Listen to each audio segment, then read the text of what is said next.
Want to do a quick video on health.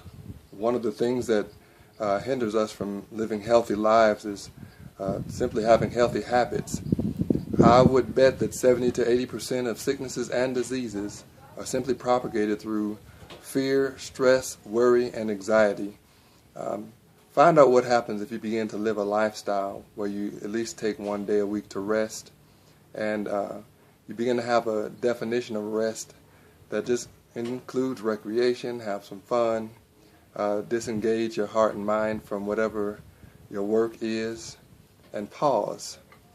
Enjoy your family, enjoy the relationships that God has given you, and slow down. During the year sometime, take a break. The children of Israel were actually exhorted every seventh year to give the land a rest. They were actually supposed to eat only what grew naturally, and he would actually double their produce in the sixth year. Just like the Sabbath days, he would double what they received on the sixth day so that they could rest for a day. Don't take it as an act of legalism, but aren't you tired of taking so many drugs and medicines? All those drugs and medicines can't destroy a root of an anxious heart or a bitter heart, unforgiveness, anxious, worrying, not believing God. And part of what helps you believe God is when you live slow enough to remember the things that He's done. Read Psalms and see how many times He said to remember the works of His hands. And sometimes God's done so many things, but you don't pause one day a week just to think about the things that He's done and take the time to consider it.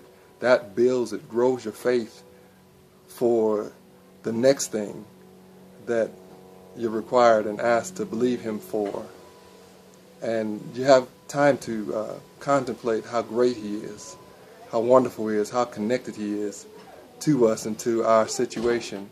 And actually He's altering it.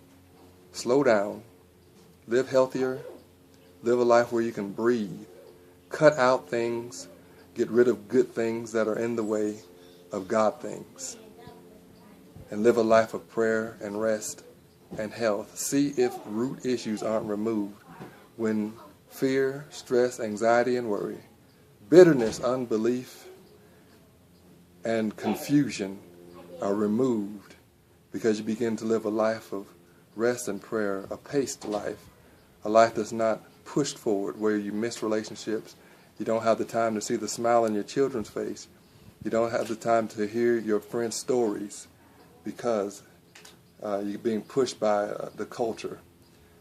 Let God establish your culture and find some friends that'll live the life of and the culture, the pace that you know is a healthy pace for you to be as productive in God as you can.